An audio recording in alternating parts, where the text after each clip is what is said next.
kitty cat wins again. Oh, the monkey dog. She's so pathetic.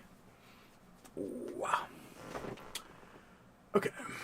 All right. Okay, all right. Hello, everyone. Welcome to Use No Problems Friday show. I got nothing too big right off the bat here.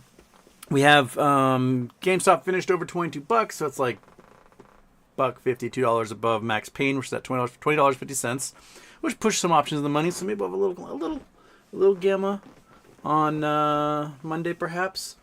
And if it is coming to swaps expiration, then perhaps we'll have some other fancier things happening throughout the week. Hey, little buddy, what's up? So, what's on your minds? I've got. I mean, that's what I have right there. That's it. That's all I have. So, I guess we'll just throw this out there. Okay.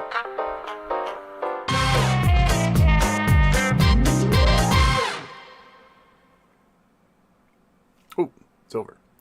Bing. Turn that off. I'm not going to do double interest today. And oh, the Halloween one off. Halloween. The Halloween one was on. Halloween one is now off. Not going to get me. Not today, Satan. Okay, so what is on your minds? Because I'm blank. Brandon Wells sup. Brandon Wells sup with No Labs and BBBY.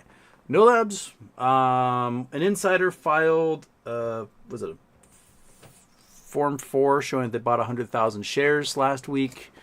There was, I think it was on Friday, there was like a 100,000 share buy right at close, and that probably was it.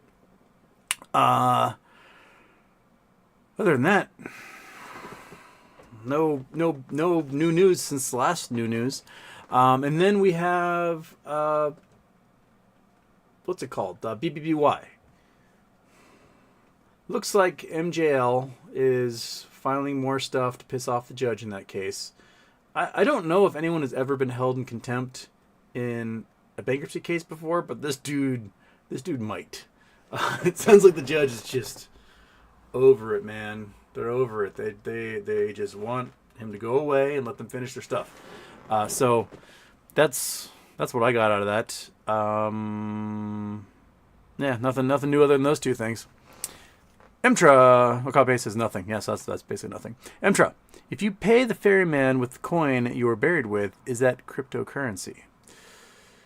I mean, put it on your eyes, right? So that you can pay the ferryman. I mean, I would assume that inflation would have taken over by now, and that 2 pennies on the eyes won't cover the ferryman anymore.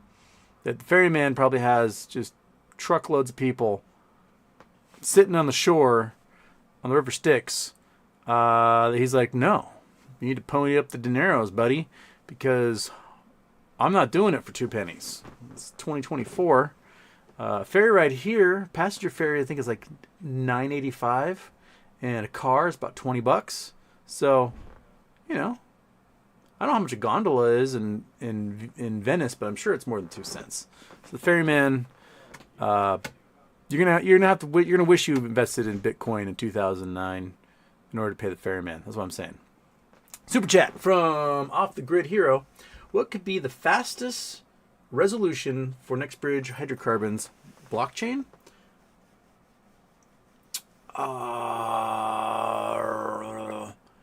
Fastest revolution, I think, would probably be an S1 approved by the SEC for creating their NewCo and spinning off NewCo onto blockchain stock exchange, T0, something like that. I think that would probably be the best and fastest method to just screw everybody over, get this thing done with, and show the SEC that everyone was right the entire time, that these dudes have been lying and doing bad things. So yeah, that's probably the quickest. Just not having to wait for stupid lawsuits and investigations. Just do it, right?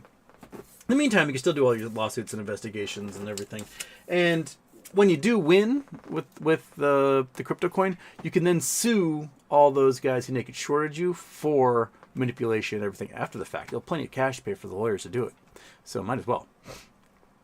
Left-handed wave, third. I think you were fourth. Dang it, 4th, yes. First Day Productions 5th. Antonio Baez with a pie and a dude waving.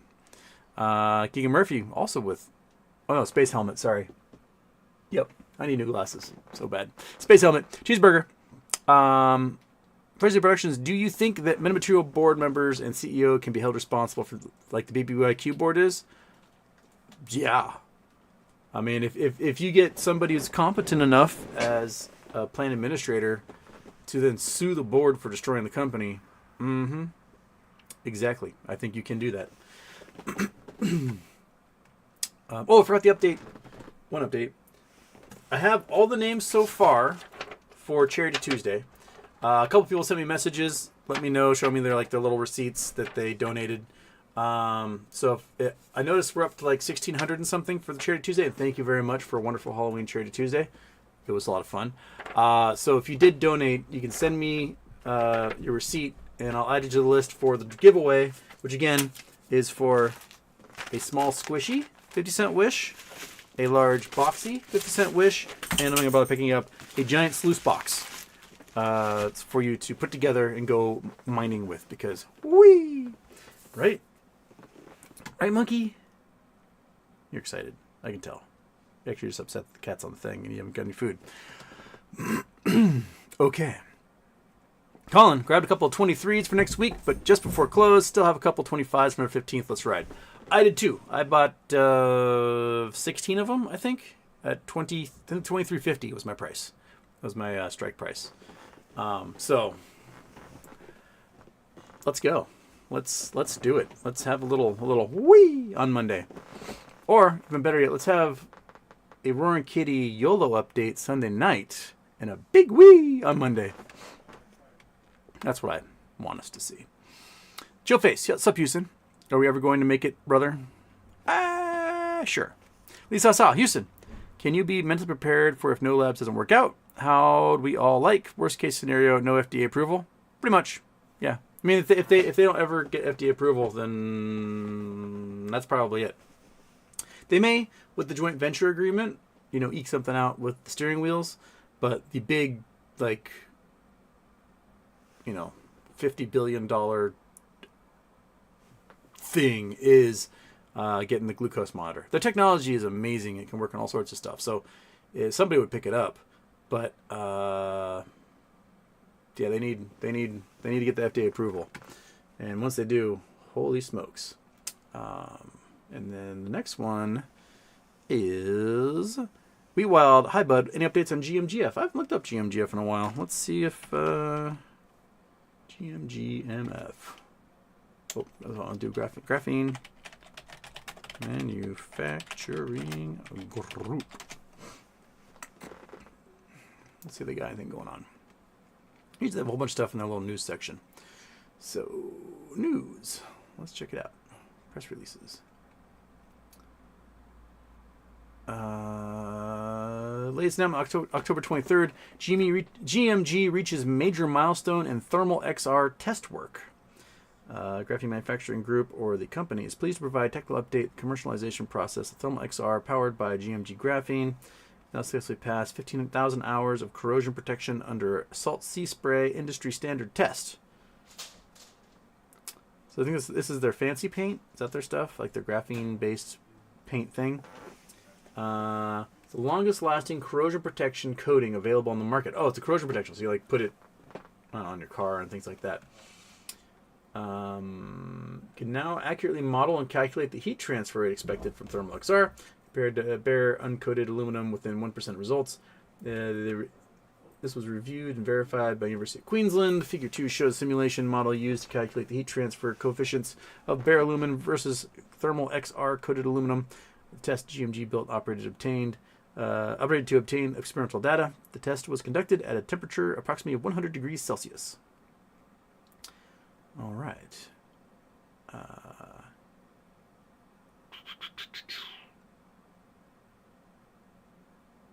Okay, so it looks like thermal XR is able to offload a lot more heat than regular aluminum.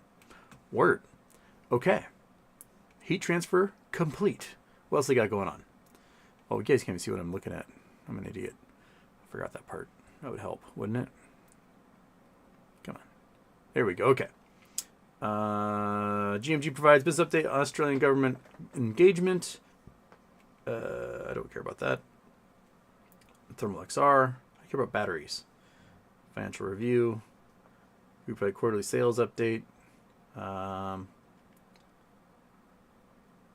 Okay, it looks like raising money. Graphene production. Provides update on modular graphene production. Okay, it's a mobile plant. Thermal XR. I want batteries, man. Give me batteries. Lithium-ion battery progress update. I think we did this one. This was back in August. I think we read this one. It's about them making like larger pouches. Yeah. 1,000 milliamp hour battery cell capacity reached, which is almost cell phone size battery cell. I think most cell phones are probably like 3,000 to 4,000 amp hours at this moment. So these things are teeny tiny because they don't have any of the cooling systems and stuff that other battery cells would have. Third-party testing. So they got their testing for their 1,000 milliamps and battery pilot plant AB type cells, JDA partners, commercial sale contract signed. Okay, so they're looking at selling stuff by 2025 and commercial scale by 2026. Okay. Because commercial scale construction 2026 and then done by 2027. So that's their plans on the batteries. So they did the 500 milliamp. They're now at the 1,000 milliamp, and going from there. And the roommate is obviously, go get your water, dude. It's boiling and making a screaming sound. There we go. Okay. So, yeah, those are my GMG updates. You now know as much as I know.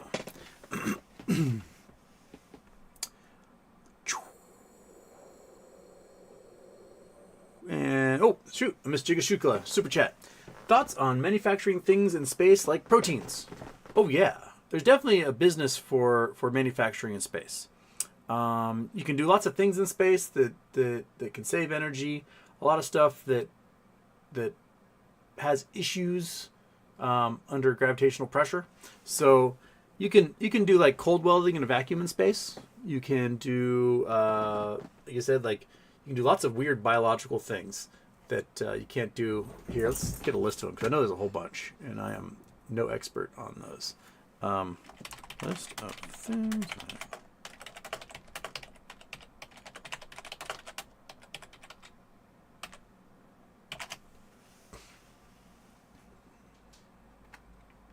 Okay. All right. Protein crystals. Recent years, a new class of drugs has been developed in which compel the body's immune system to target specific attacking cells and bacteria, called monoclonal antibodies. Those are what we've been injecting into people who get COVID, right?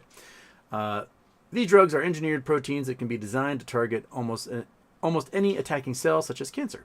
In order to be effective, large quantities are needed, usually delivered intravenously over several hours. However, if the proteins can be crystallized in space, the lack of gravity means that larger crystals can be developed with a lot more efficacy.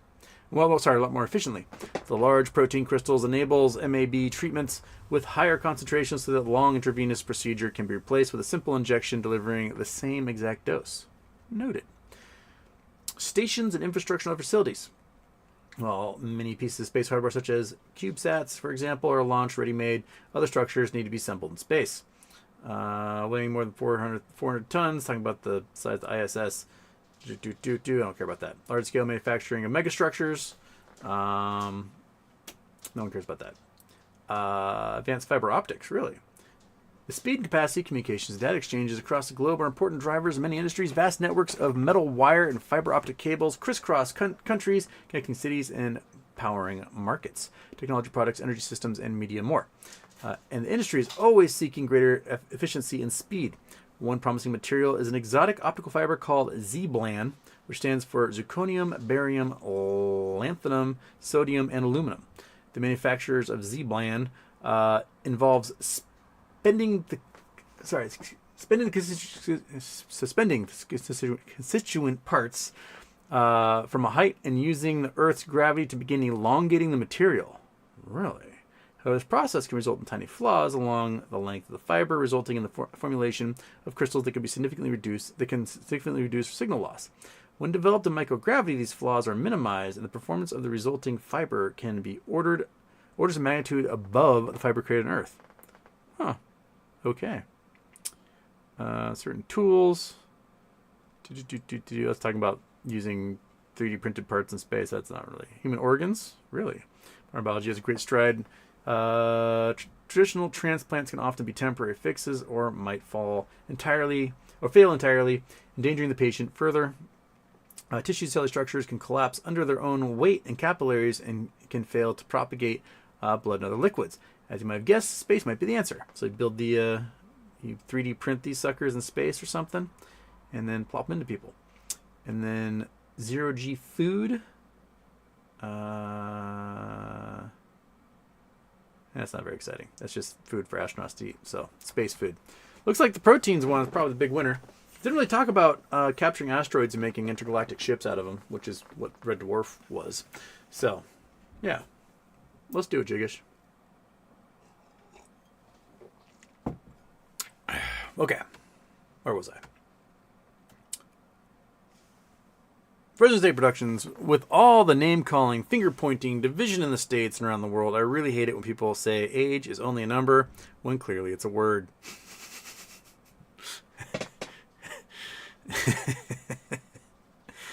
Alright, Lisa, next Halloween you could get Bruce Wayne outfit for Chalupa. Monkey was Batman one year. She was Batman and I was Sexy Robin. So I should make, but it was before I had Chalupa Batman. So she was a Batman before Chalupa was ever Batman. Used to have a really nice Batman neckerchief. I have no idea what happened to it. But, you know, he's more of a bump on a log than anything. Andrian Alexandrov. Hey, HW. How do you feel for next week's options action? Did you buy any today? I got 22s for next week. I did. I got those 23. I think they're 23 5s. I just make sure. Maybe they're 23s.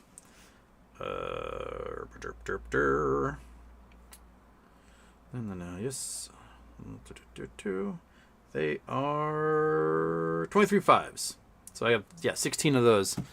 I think there might be, at least on Monday, if anything, there's gonna be a little boop because they went, just these tiniest skosh of gamma. If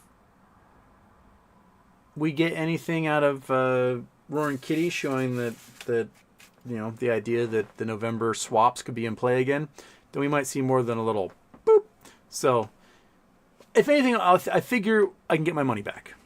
That Monday, if we get a little boop, I'll get my money back and then some. If it doesn't seem like it's going to be any more exciting than that, then there we go. Maybe I save it and do it again next Friday. So that's what I'm thinking. Rose Productions, Halloween was fun, chaotic, and a few injuries, but everyone is alive. Now I get to teach the kids about taxes. Halloween candy is clear short-term tax rates.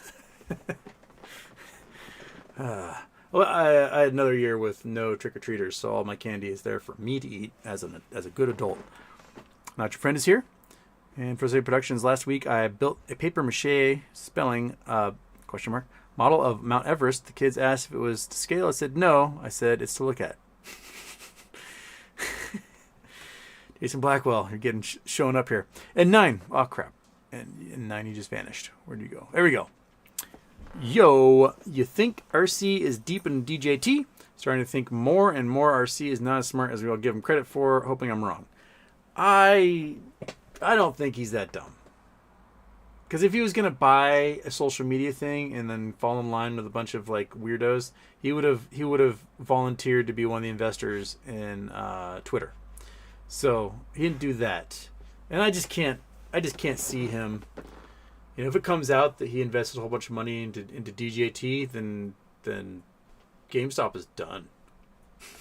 We invested $4 billion into DJT.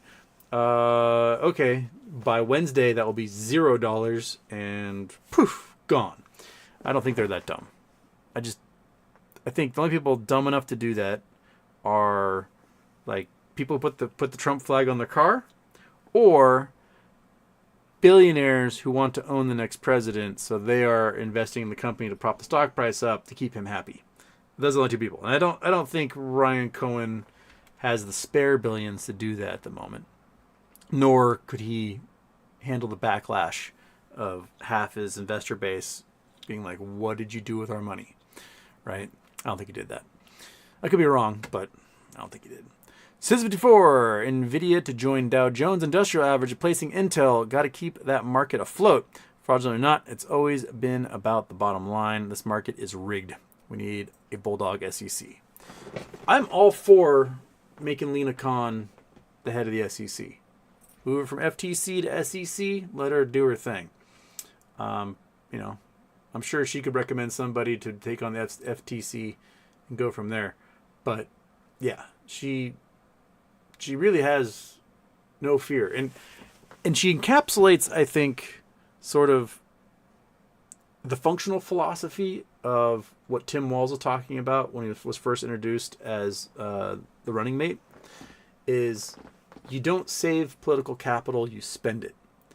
And every day in government you spend not doing something is a day where somebody is affected negatively by your inaction. You know, even in something simple like Ukraine, right? We've approved cajillions of dollars in military equipment to be sent to Ukraine this year, and we sent 10% of it. And Ukraine's like, dude, you promised all this stuff to us, and we're making these plans of how we're going to use it, and we can't do our plans. And for some reason, somewhere along the way, someone's pussyfooting around and not doing their things. So, yeah, you have to spend that political capital. And, you know, it's one of those things that, like, if you spend it right, you get more back. Like, it feels good to give. And so if you do things like make sure kids are fed, people are housed, infrastructure is improving, mass transportation happens, people see the benefit of what, you know, their tax dollars do for them, then they're going to be like, hey, this is awesome. Let's do some more. Rather than, you know, the philosophy of, like, not G. Gordon Liddy. What was that guy's name? The Grover Norquist. He said, I want to make government small enough so I can drown it in the bathtub. Right? Well, cool, Grover. But that's our purchasing power. That's how we as a society pool our resources for the greatest benefit, because we can do massive purchasing power with it. I can't build a highway from my house to work by myself. And because not everybody drives that road, you're not going to get everyone to agree on building that road together with their private funds. That's why you just have, you know, a roads department just figure all that out. So I've never agreed with voting for people who are like, government sucks, and then they get elected and prove themselves right. Like, why not elect people who want to use government effectively? That's sort of my philosophy in that.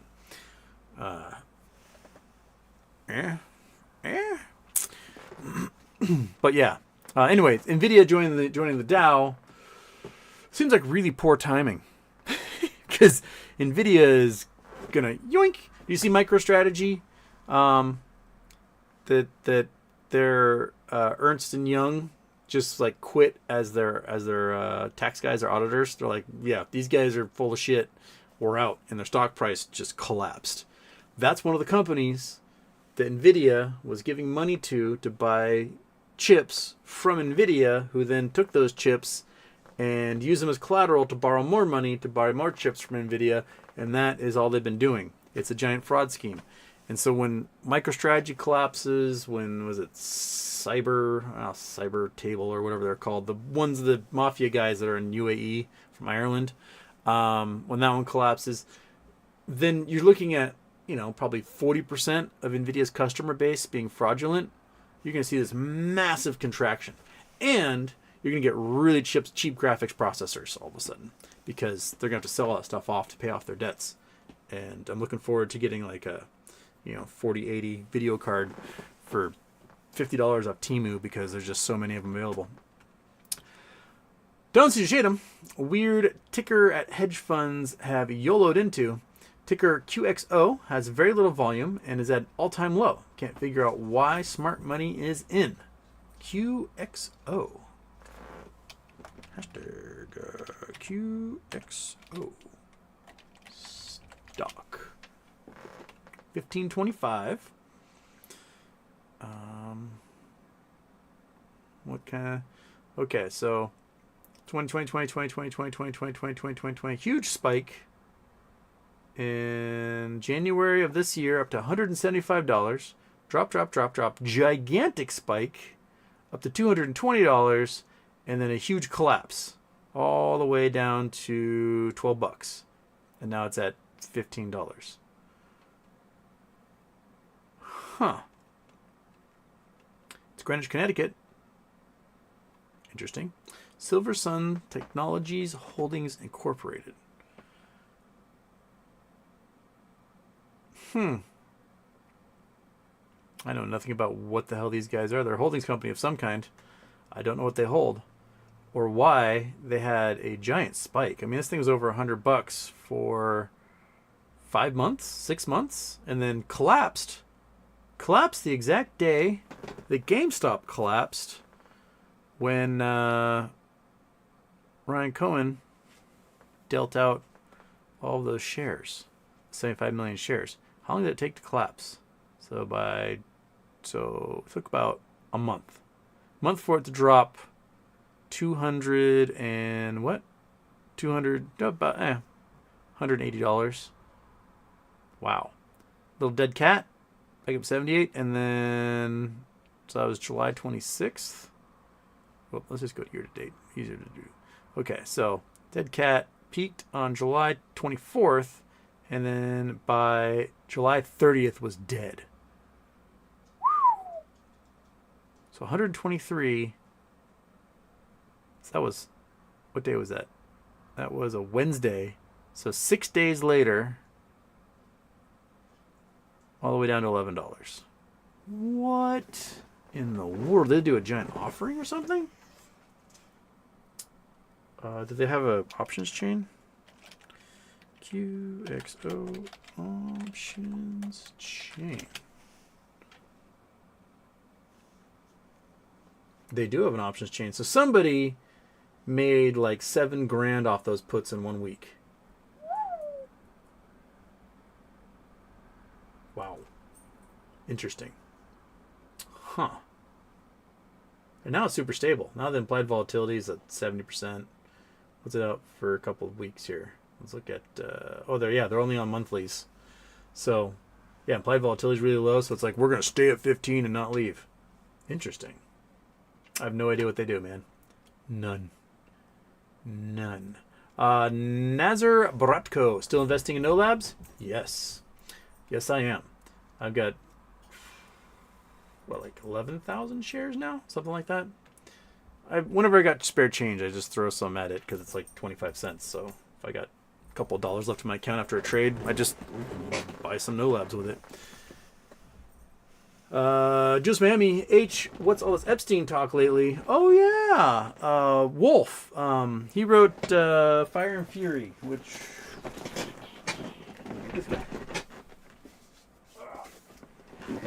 he wrote basically about when's the book come out? Like 2019? Shoot, when was it?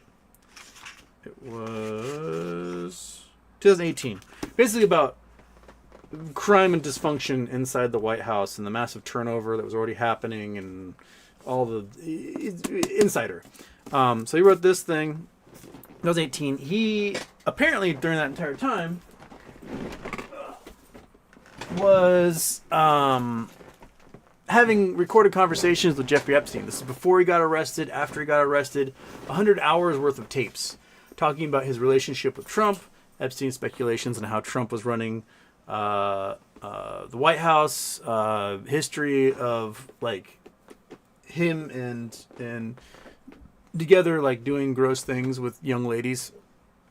And so he's releasing, I guess, another book and the audio tapes, like the 100 hours of audio tapes. Some of them were posted to the Daily Beast last night, which included stories about Trump and ladies, pictures of Trump with young women, possibly underage, that were kept in the safe at Epstein's Manhattan mansion, that were seized by the FBI, and whatever happened to them, no one knows. Bill Barr was in charge of the FBI at the time, and Bill Barr's dad gave Jeffrey Epstein his first job ever. So, yeah, interesting news coming out of there, and it seemed like Epstein, from what Wolf was talking about, Epstein was scared of Trump, fascinated by Trump, and angry at Trump, like those three things. But yeah, they were best friends from the late 80s until 2004, when their love affair fell apart over a real estate deal. Because Trump was trying to buy this giant mansion, and Epstein wanted to buy the giant mansion, and some other third-party rich guy tried to buy it and caused the bidding to go up, and then Trump bought the mansion for more than he wanted to. And he was like, "That's it, Epstein. You're done. Get the fuck out of Mar-a-Lago." And that was the end of their friendship. Trump talked about, like, "Oh no, I got rid of Epstein because of the thing with the girls." No, you didn't. You got rid of Epstein because you both bid on the same mansion, and you ended up having to pay more than you expected for it, and that's why you kicked him out. Until then, you guys were doing all sorts of fun stuff. And the pictures of Trump are apparently at Epstein's mansion with naked girls on his lap of indeterminate ages. But the reason why they were kept in his safe is probably because those young ladies were not of legal age. And a couple other things have come out about various ladies that Trump dated, such as a 120-year-old young woman was introduced to him by Gas Can Maxwell. Ghislaine, however you say her name, and Epstein. This is when he was like cheating on Marla, hadn't quite divorced Marla yet, and right before he started cheating on Marla with Melania, and then leaving her for Melania. Yeah, so I guess that's the little October surprise, is some receipts from the mouth of a soon-to-be dead pedophile that was in jail, talking with Wolf all about that. So, yeah, Julio, that's interesting tidbit to get dropped last night. October surprise right before the election.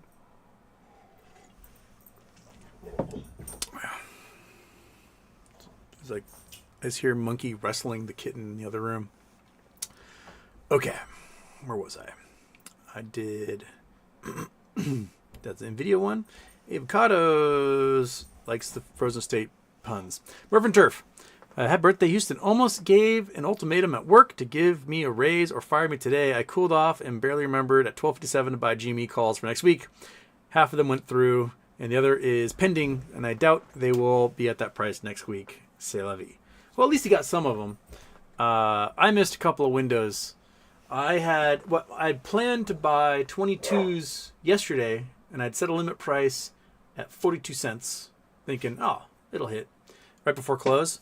And it got down to like 44 cents, and I missed it at close. And then the 22s spiked at over $1 today, and I was like, Dirk. And my plan was to buy those, let spike, and I knew it was going to fall back down again, buy puts, and just kind of ride it back down. And I missed that whole window. And so it spiked. I had to wait for it to fall back down, and then I bought in for next week. So, yeah. Sometimes the day trading just doesn't. I wish there's like a quicker way you could like dial your the bid ask on a limit order, rather than being like, we're on a resubmit order, and you gotta go through the whole rigmarole all over again. Just be like, can I just dial it according to what I see in level 2s, and then hit set, and then quickly dial it again? That would be if someone were to design a platform for limit orders, please let me tweak the knobs. Andrew Dowell, bring back Scary Poppins. Scary Poppins. Is that a good costume? Scary Poppins.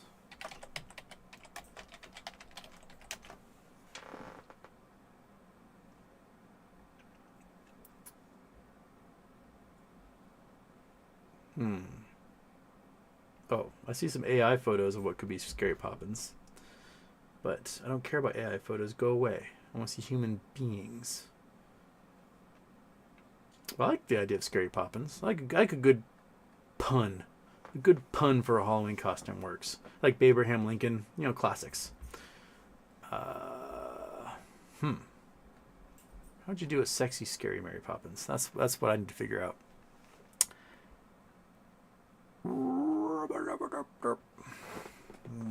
Andrew Dell. EB, black and white cats are the boss. I said it because it needed to be said. Thank you. The Tuxedo Cats. Well, Tuxedo Cat sounds like she's definitely holding her own with Monkey right now. And having a great time at it. Lisa Saw. Hi, Houston. Will you be watching Squid Game 2?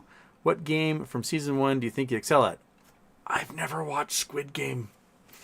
I've seen clips of like the Simon Says one. With like the eyeballs that shift back and forth and shoot you if you move. I saw clips of that because they were like all over the internet when Squid Game came out, but I've never actually seen it. The problem is that when I actually sit down to watch something is while I'm eating. Like I'll make myself dinner and I'm like, oh, I'll watch an hour of a show. And the problem is that when I'm eating, I'm like cutting a steak or something. I'm not looking at the screen. If I'm looking at the screen, I can't see the subtitles. And if I can't see the subtitles, I have no idea what's happening in a foreign language show. So I haven't started Shogun yet because like the only time I sit down to watch is when I'm eating, and then I miss it. So I know there's lots of subtitles in there. So I gotta like plan someday to binge without food some sort of foreign language programming so I can get that in me. But yeah, I've never actually watched it. Lisa Saw, Houston. Will you be watching? Oh, that's what you just asked me that. And I guess the Squid Game is repeating myself. Scott Pollen. GameStop looking spicy. Long-term moving average is converging and setting firm mean reversion. I think you're right. Chris Taylor, post-election DJT puts. If something spicy doesn't happen with GameStop Monday, like if it's like doesn't look like it's going to be like a crazy week, I might take whatever funds I have out of those calls and buy DJT puts right before close on Tuesday weeklies, because that's my bet that he's going to lose the election. Is that I'll buy those suckers. I'll buy a boatload of them if I can, and as many as I possibly can. I don't know which price yet, but I know one of the viewers sent me that they bought January $1 puts on DJT at a couple of cents, and like thousands of them, and already they're paying off. I think let's see what the price is on those. DJT options chain. Okay, let's look. Let's see if it's down at 30.56. So it's down 20 something, $26 since earlier this week. Theirs were for the January, probably the January 17th. The $1 puts. That's calls. $1 puts. Well, I'm sure there's been bounces in it, but it's up 20% on it so far, 25% so far. I think it was 4 cents he bought it at. So they're still sitting where they are, but some of these have grown quite a bit. I wish the options chains could show you what the prices were throughout the week. They're like, I just want to be able to see the graph as it's bounced around. But the weeklies, what are the weeklies looking at right now? Let's go back to the weeklies. November 1st. No, November 8th. Next week. Okay, so calls are still $700. Puts $7.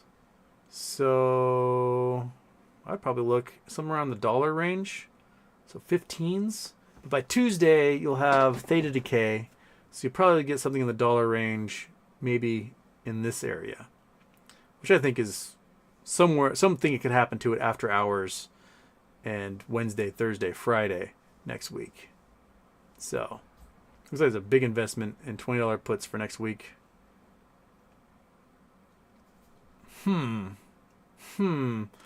So with current volatility, because volatility is 400% right now, so volatility is insane. With current volatility, if this thing drops to $20, more or less, right? You'd be 4xing your money or so at that point, because that's about where the premium is sitting. If you go past that, then you're adding $100 to it every single time. So that's the money you're looking at. Something to think about. Look more out on Tuesday. We did that one. Black Dawn, funky stream buffer again. I'm sorry. The internet demons are back, I guess. I don't know. I do look a little like soft focus in my Restream corner here, showing me what the stream is looking like. Tempe Buckeye, Houston. Good to see you. Regularly eclectic today. That Halloween costume had me thinking Axl Rose was dead celebrity. Well, at least rich enough to pay the ferryman. I had some people last night are like, "Are you a wrestler? Or is this Blades of Glory?" They got David Bowie. People thought I was David Bowie. Other people were just like, If it was a mom or a young girl, they were like, "Oh, Taylor Swift from the Reputations tour," which is what I learned that outfit is from. So there you go. I learned a lot. I kept getting asked too, like, "What's your favorite song of hers?" I'm like, I don't know any of them. I'm the worst Taylor Swift impersonator of all time. Someone did tag her in the video, though. She didn't donate, but, she's a busy lady.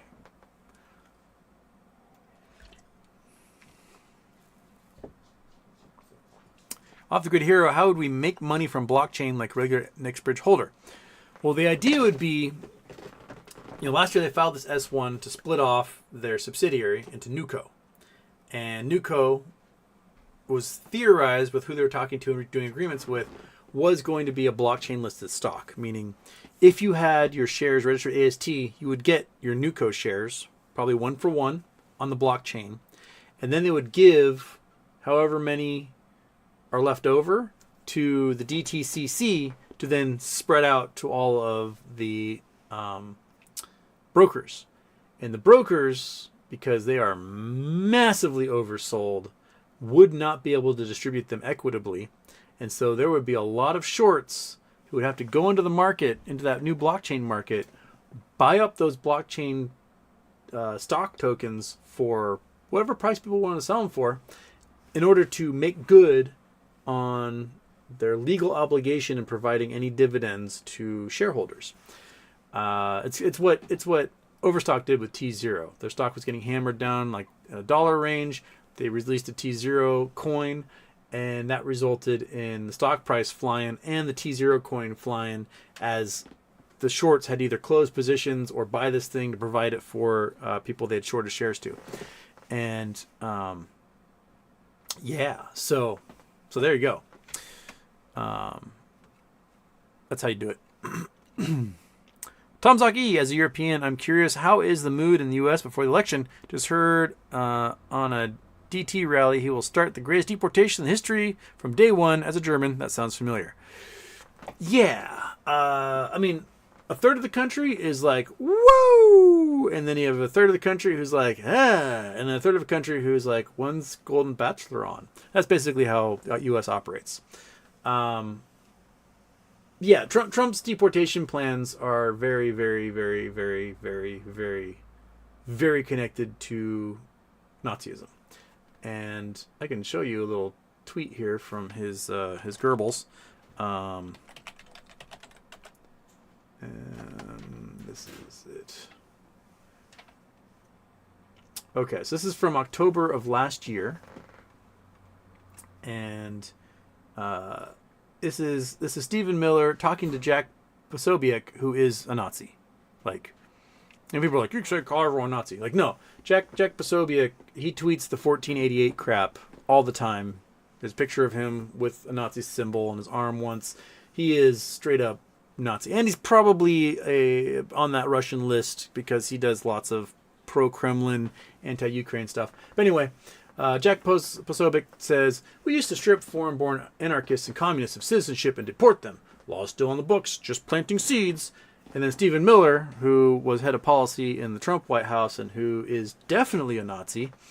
Emails came out, very racist emails got leaked of him being horrible. Even his own family is like, we don't get it. We're Jewish. Why is he a Nazi? We don't understand. But Stephen Miller says, yes, we started a new denaturalization project under Trump in 2025, expected to be turbocharged. So denaturalization is stripping people of their citizenship. And if you are doing a massive deportation campaign and you have people that are like, guess what? You're no longer a citizen. We've stripped you of your citizenship. You all of a sudden are an illegal alien, right?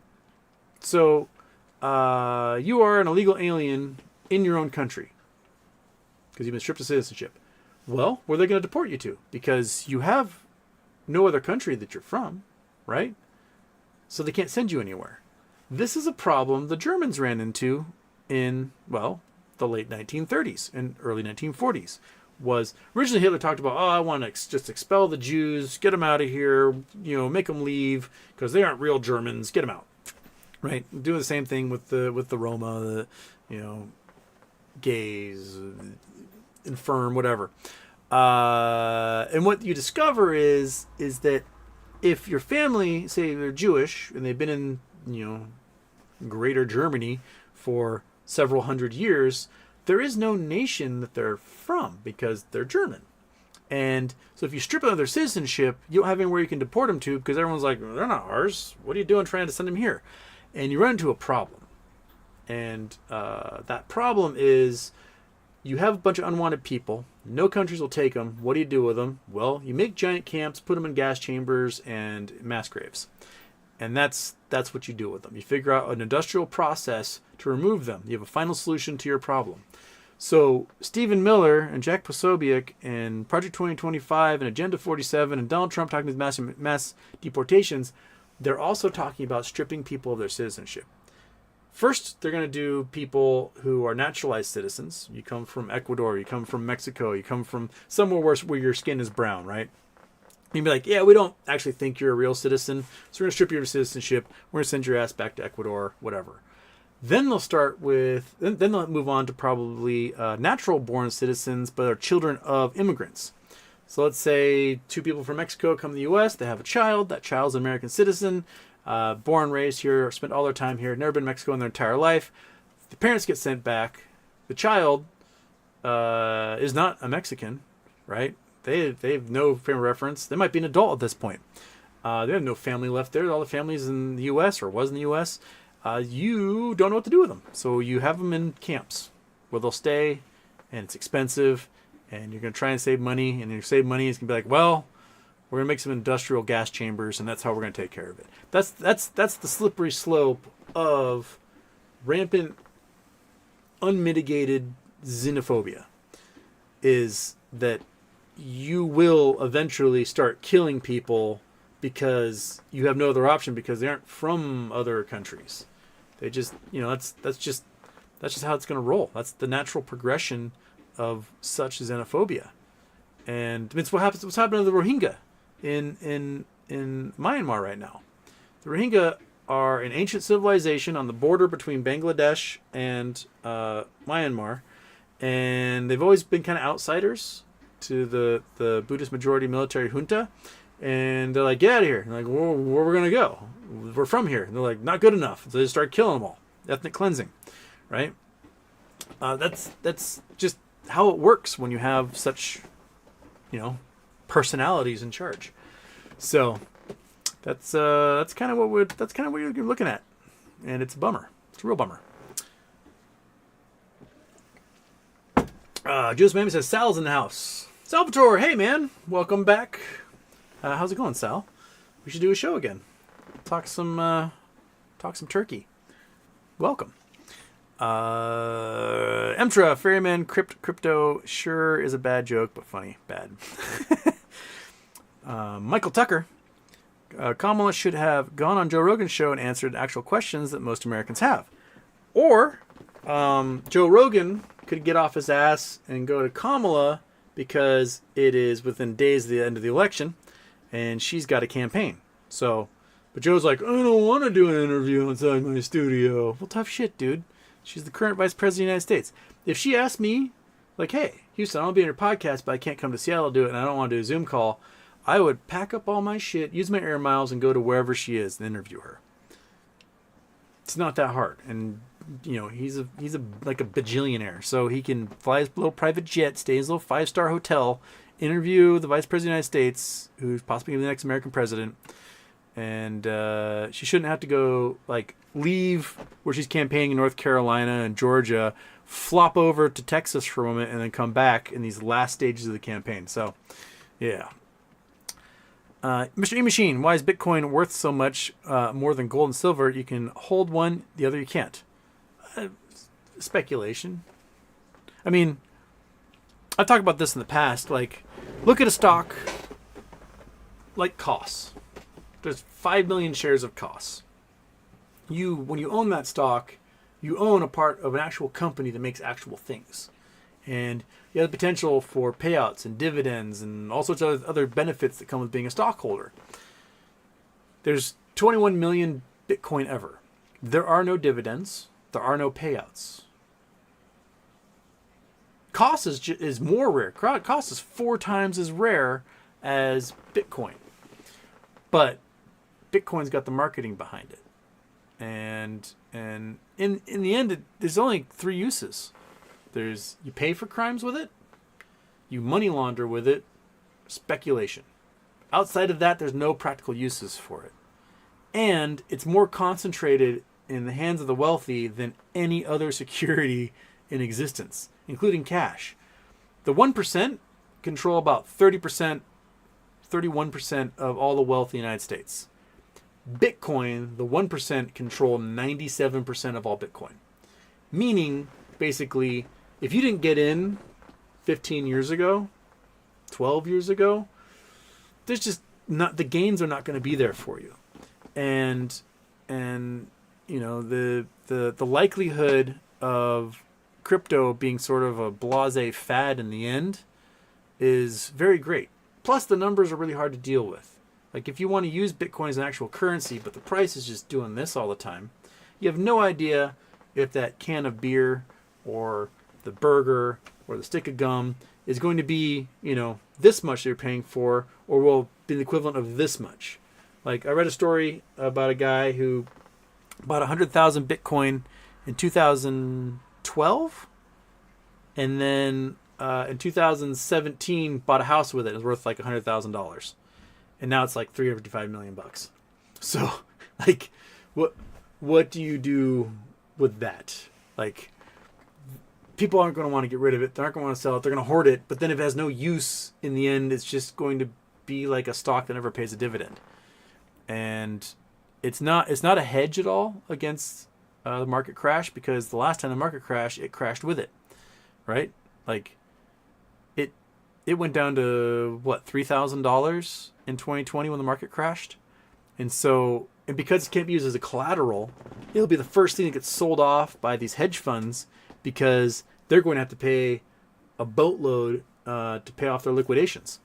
And so you're going to see it as a canary in the coal mine. It's going to crash first before everything else. You know, always keep your eye on those Sunday nights, because if someone got margin called on a Friday, you're going to see a crash at midnight, 10 p.m. Sunday night of it just falling off a cliff. We saw that a whole bunch. Every time GameStop went rocketing in 2021, that Sunday, crypto fell off a cliff. Every time. And so it was definitely being used as some sort of hedge or even as collateral back then. But now it can't be used as collateral. So if you have it, you can't be borrowing against it to do stock plays. You just have it and you're hoping that it's going to be wealthy enough that you can sell it at some point to take care of plays. So, yeah. Yeah.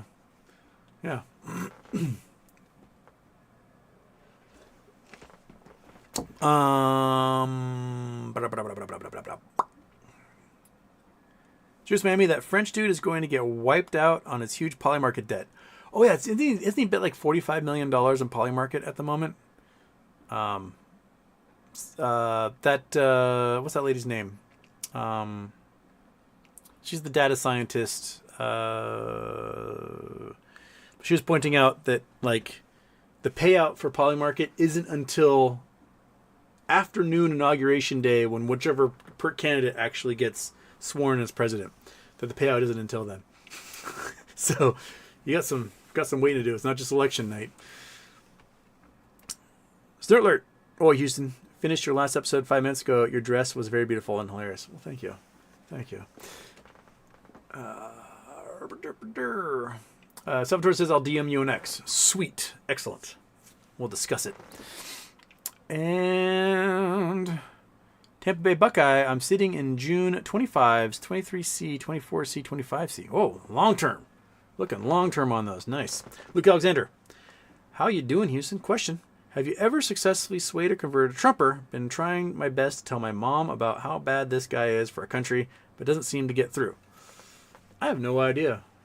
I mean, you see me online debating constantly on like every platform you can imagine. I don't debate for the Trumper I'm debating with. I don't think when you're debating someone, you're actually going to convert that person you are debating with. Maybe 1 in a million times they go, huh, you're right. I will change my mind. You're debating, especially if you've got a platform like mine where you've got tens of thousands of people who like read what you write.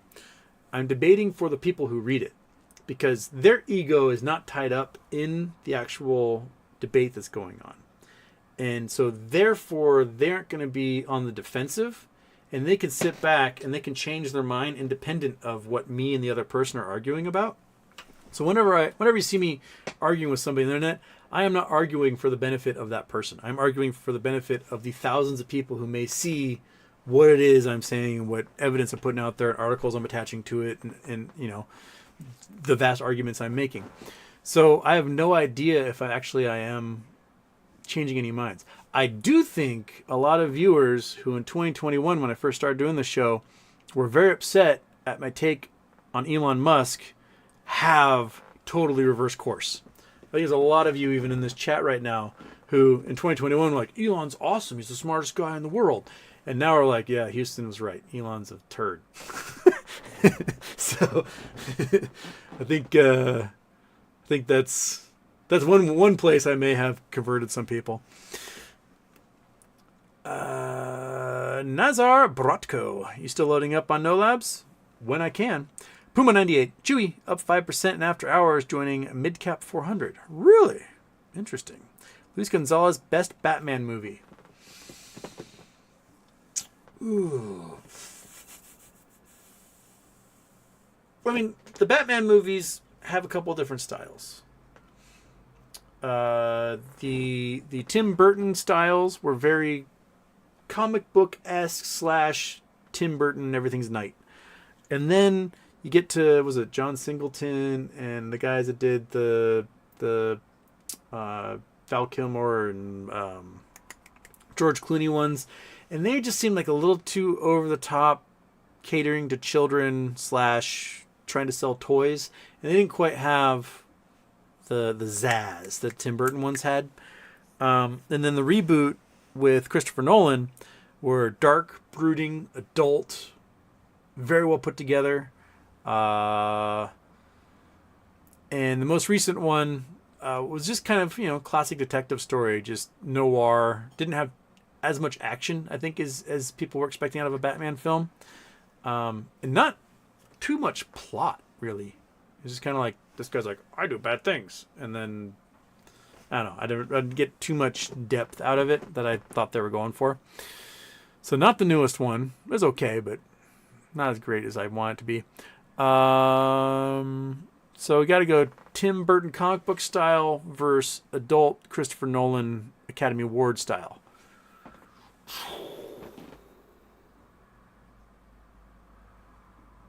I think filmmaking wise, I'm going to go with Nolan. And which one of the, probably second one, the Joker. I mean, that's just, that movie will live on forever as great cinema. And yeah, so I'll go with that. Ben asks, you doing a watch party on Tuesday? I'm hoping to. If anything, it'll be late night for results coming in. But I'm going to see if I can get somebody to work for me, and then I can just do a show all evening long from the minute the polls start closing.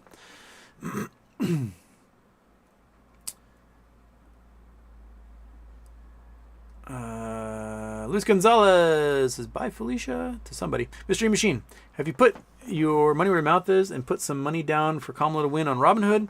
Odds are looking in your favor. I have not, because I put all my money into GME options for next week. So that's all I got. So, yeah. Julius Bambi says, DeSantis 2028, dude. Of course. Creek Chubb, Houston. What are your thoughts on announcement by New York Stock Exchange to allow for 22-hour day trading? I hate the fact there's an aftermarket trading.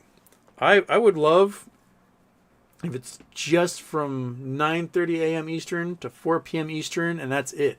And then you leave the rest of the evenings for everyone to go, and not even worry with after hours or anything. I think it's important to let people sleep, to let them take time off, let them turn their brain off from the markets. It's one thing I don't like about crypto. I mean, I don't like a lot of things about crypto, but I don't like the 24-hour market because it doesn't ever allow you to take a vacation. You can't have the weekend off because you have to be looking at your phone like, oh, what's happening? Huh. And I think it's important for human cognition to be able to just take a breather every once in a while. So I don't like this constant trading. It favors the computers and not the humans. And I don't think computers should be allowed to trade. I don't think there should be algorithms. I think there should be humans behind everything. I don't think there should be high frequency trading. I don't think there should be payment for order flow. I think it should be a human having to submit things at all times, and that's it. Luddite in that way. But I think trading needs to be slowed down. I think, I think it's a crime that people are allowed to have high frequency trading operations as close as they can to exchange so they can get this short communication time, and then they're trading single shares a dozen times in the matter of milliseconds to gain arbitrage and to manipulate prices. And I don't have the power to do that. And if I don't have the power to do it, the big boys should have the power to do it. Make it a fair playing field. Make it so everyone has to do things slowly. Make it so that when you buy a share, you have to hold on to it for 5 minutes before you're ever allowed to sell it. Something like that. So that we don't become the victims of algorithms and computers, because humans have to live this life. Algorithms and computers do not. So they do not have any consequences whatsoever, whereas humans do. So I think humans should have to be behind everything. Just Miami says deport Elon. I agree. Luis Gonzalez will never sleep. Moa starts at 2:15 a.m. Exactly.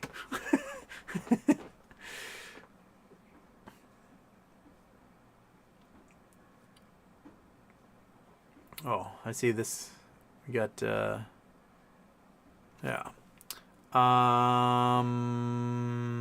Tampa Buckeye QXE is all Citadel BS. Not QXO, QXE, the different one. Jim Vasquez, any thoughts on DJT? How low?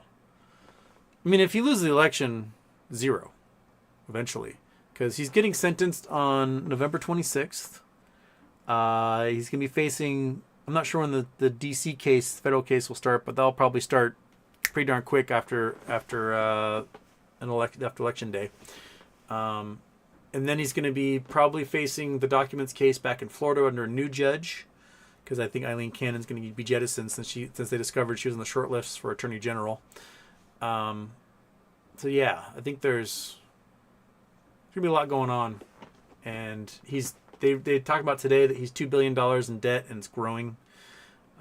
He's got to pay $600 million in legal fines so far. He's gonna have to sell his DJT stock, and when he does, he's out. He's not part of that company anymore. Then, that'll be that.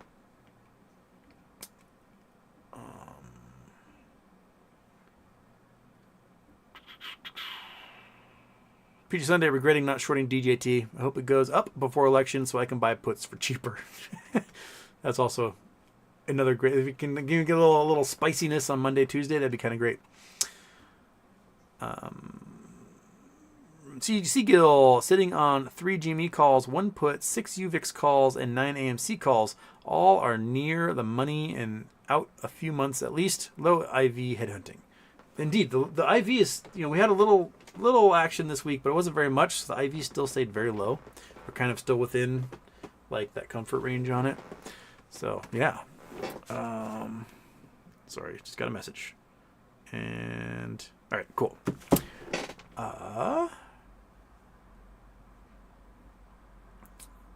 Martin Coyle, Houston, new battery, 1,000 milliamp, transport mode, not important. It's just that you have a cheap code reader. Just my opinion. Talking about. Sorry. New battery, 1,000 amp, not milliamp. Transport mode, not important. I did turn off transport mode. That's gone. Just you have cheap code reader. Just my opinion. Talking about my BMW. The battery is like I have a trickle charger that tells me battery health, and it says the battery's fine. It's got 13.8 volts. It's got 10 amps. It's it does its thing. And I turn the key. I can hear the solenoid going, and the starter isn't. I just need to go out there. I've got a really long screwdriver, so I just put that screwdriver down there and have a friend tap on it while I turn the key. And if it starts after that, then I know it's the starter. It's on the list of things to do, and I just haven't done it. You know what I mean? Like the giant pile of boxes I need to mail behind me, but I haven't been able to go do that because I'm going to throw them in a car to go do it. So, such is life. Hazel A. Just saw Trump has lost $2.4 billion as the social media stock collapses. So that's a good chunk gone. Seagill, taking the week off next week to watch the market, betting on volatility. If anything, do it from a beach. Like you can sit on a beach somewhere and look at your phone. You don't have to be at home.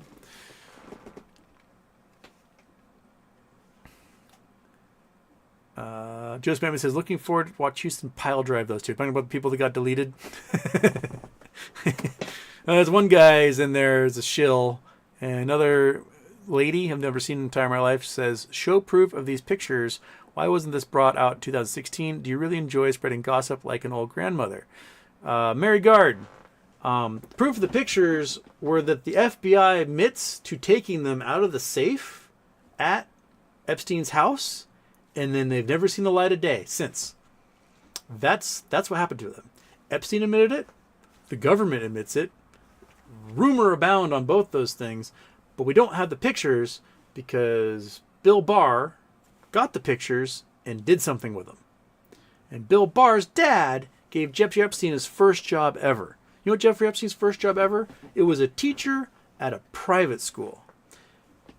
Epstein never went to college. He does not have a college degree. He pretended like he's a Harvard alum, but he was not a Harvard alum.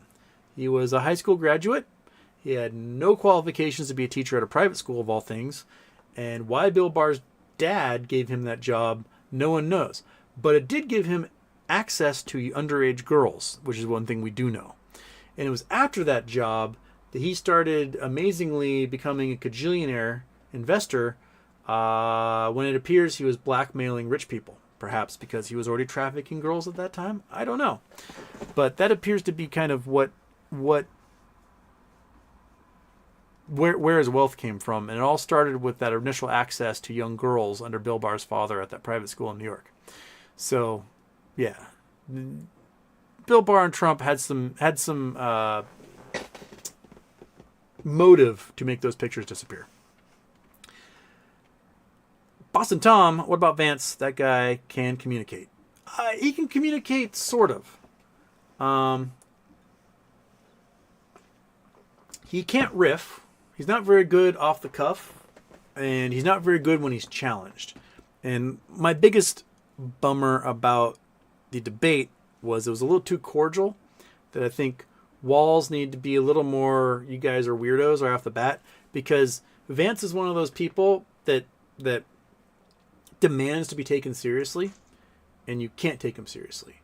You have to treat him as a fool, because that's how he got treated his entire life growing up. Was he was that weirdo poser kid who would follow the cool kids around there. It's like, and so when you get him off his game, rather than being witty or being charming or being quick to respond, he gets louder and he gets angry. And he demands to be taken seriously as a white male adult.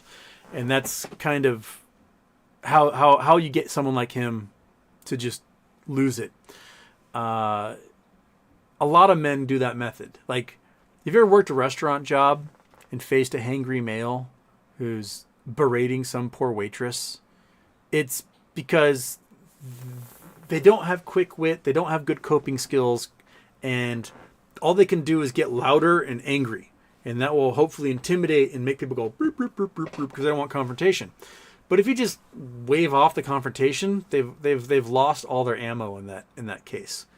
So if you ever talk to a good debate coach, not like a high school or college debate coach, they will tell you the strategies for getting people off their game depending upon their personalities.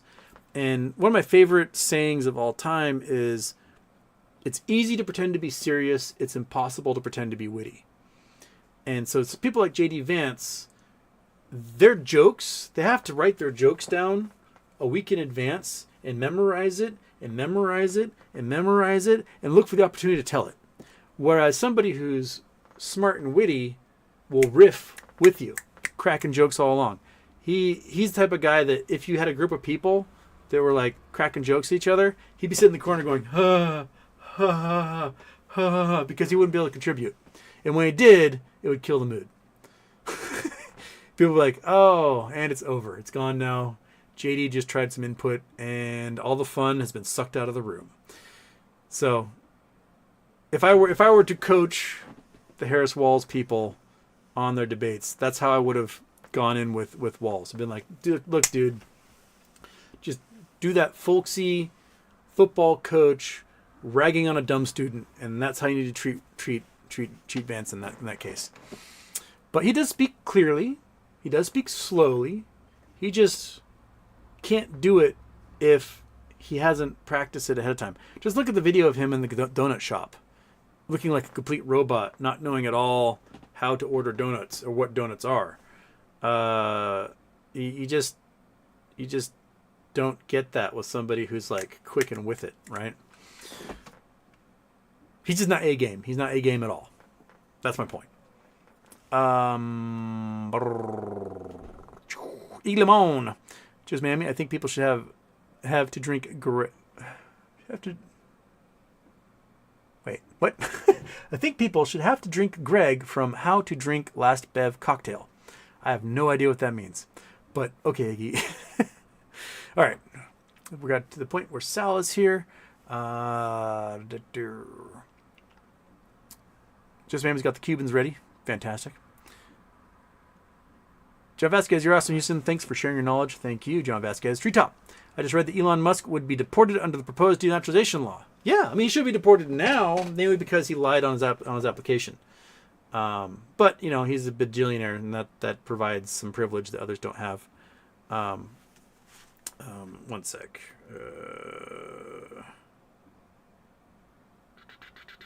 Sorry. Got a message.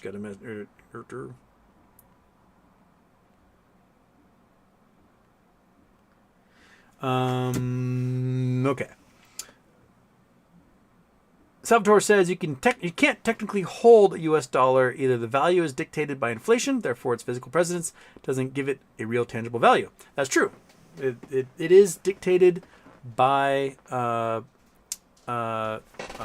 inflation. And so people invest into index funds, into gold, into things like Bitcoin. But, you know, in an emergency, Bitcoin's not got much use. In half the world where there's no internet or electricity, Bitcoin has no use. Paper dollars do have a use. So you can combat that inflation by taking paper dollars to some place that is piss poor and making it go a very long way, right? So, yeah. Hey, monkey butt. Were you outside? Were you cold and miserable? You smell like outside. You smell like the wet rain just came in here. The wet dog smell just flooded the room. So yeah, you know, if you're scared about where your dollars are going, you can put it into a SPAX account and keep getting your 5%, you know, every day until the markets cool down. They can jump in, and that's I think what Cohen is doing. They've got things in short-term treasuries They're paying out pretty well right now.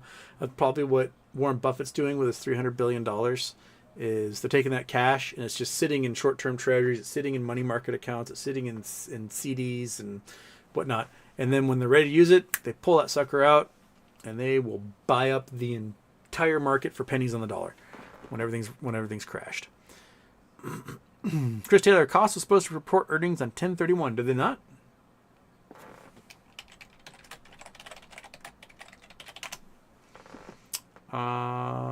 Cost, investor relations.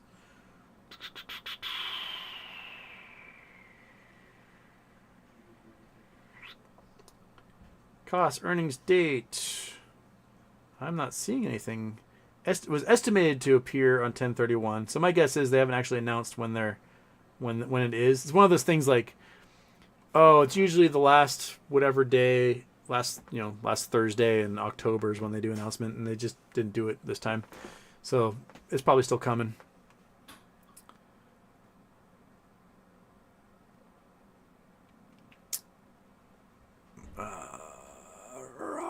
Just mammy, gotta mail you some Cubans, Iggy. Yeah, I'm definitely enjoy this. Wouldn't last one puff. Oh, we got asthma. That's a bummer.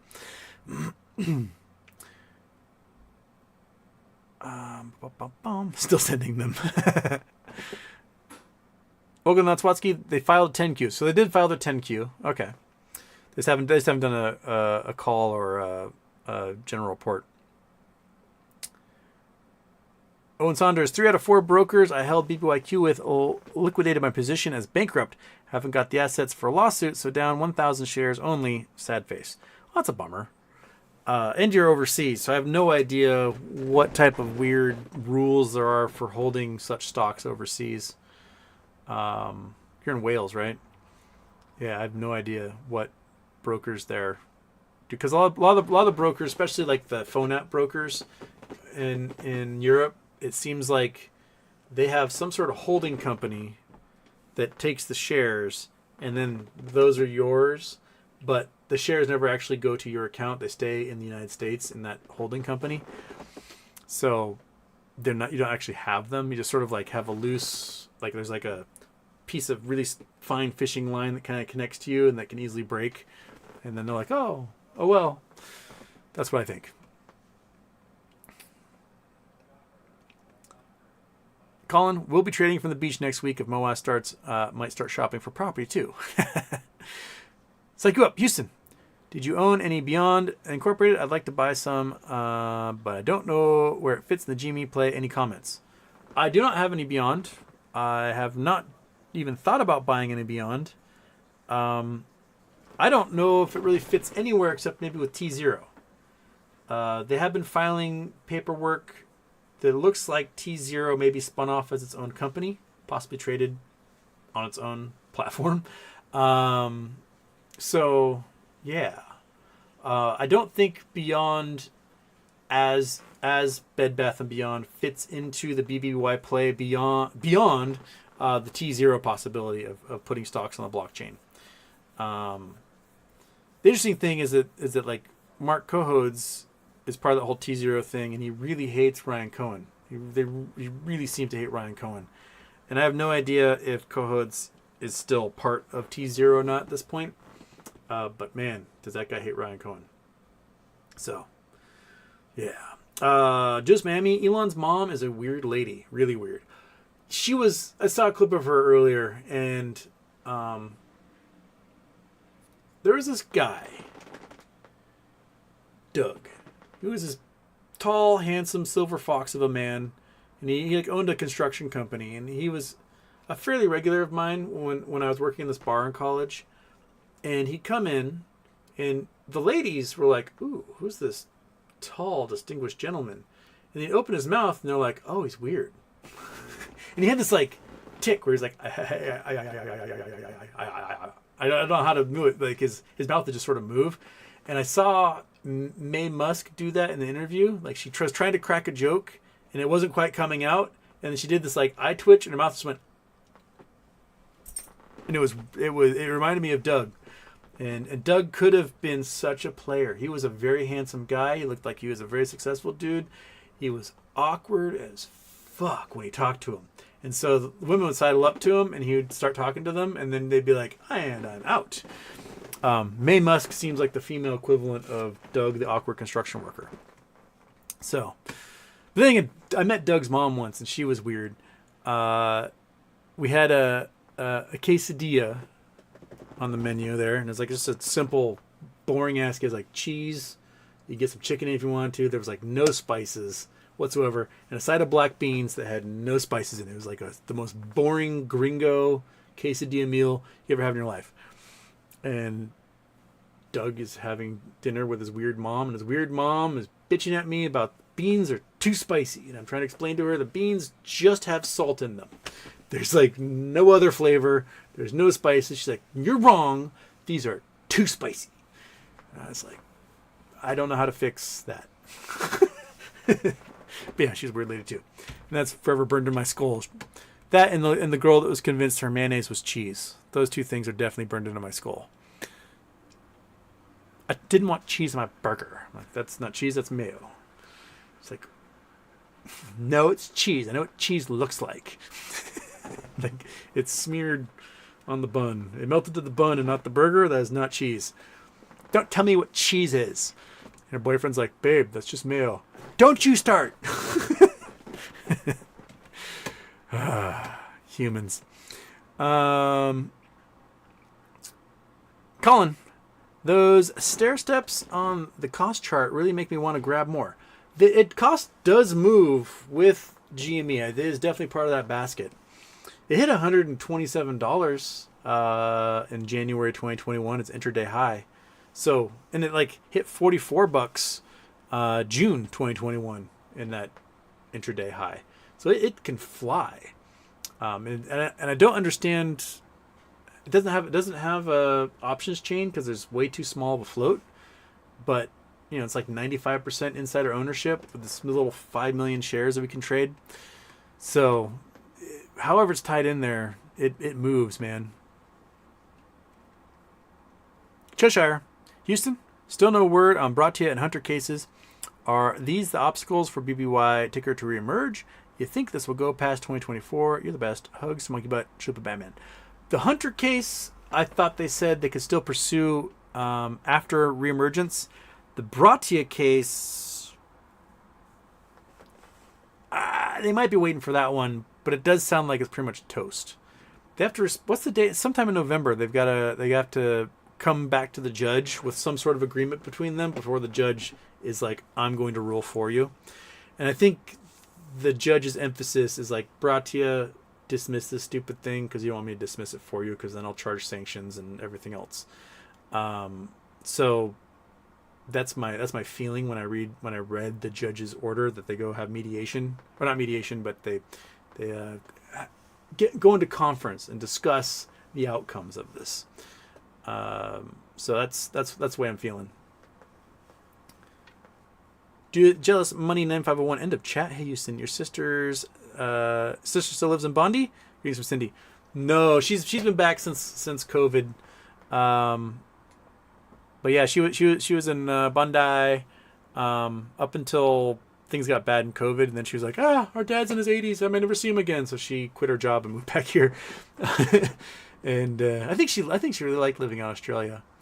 But now that she's in her 30s, it's harder for her to get a visa to go back because there's like some sort of program. If you're under 30, you can get a work visa really easy. And then my other sister before that was living in Cronulla, working in a Greek chicken shop, and where she was having like Australian professional athletes propose to her on the daily, and for some reason she never accepted. There was like a billionaire on some tech company who was absolutely in love with her, and he like proposed to her like 9 times. She's like, no. I'm like, dude, for a first marriage, you can't beat marrying a billionaire. Even whatever prenup you sign will result in you never having to work again. So do it. But no, she for some reason just couldn't do it.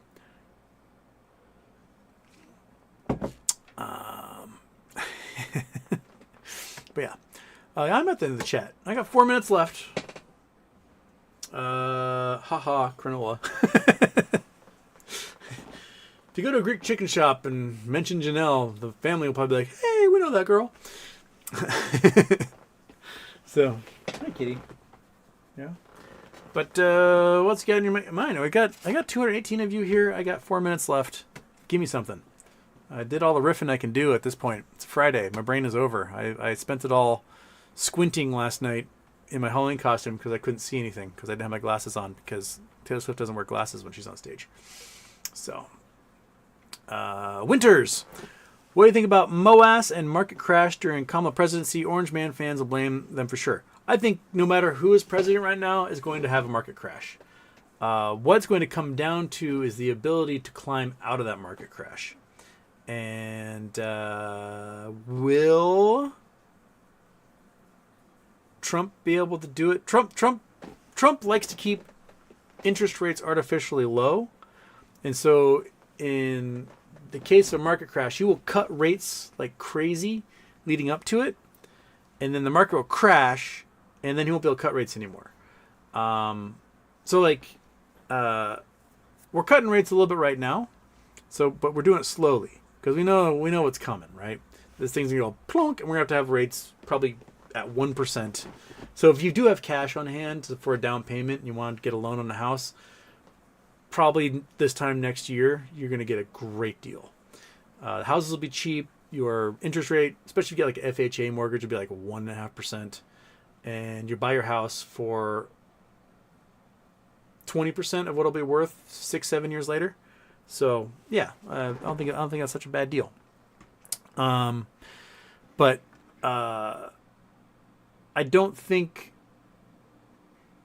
an administration like Trump's, which wants to cut $2 trillion from the federal budget pretty arbitrarily and have Elon Musk in charge of picking what gets cut, will be able to recover from such an event. It will lead to long-term depression.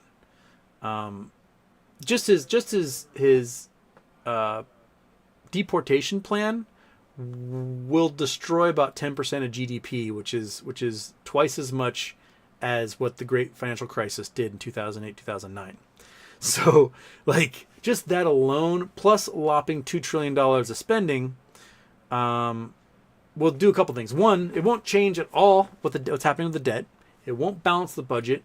It will stress people out, and that will be that. So, yeah. So, yeah. What's up with IEP? I have no clue on that one. JKL, where do you think the housing market is headed in the incoming administration? I think both of them are doomed, regardless of who you vote for. It's just going to depend upon who you think can climb us out of the doom spiral. All right. I got to get going. I want to thank you guys. I'll see you guys on Monday unless something amazing happens Sunday night or something. But have a great night, and I will catch you later.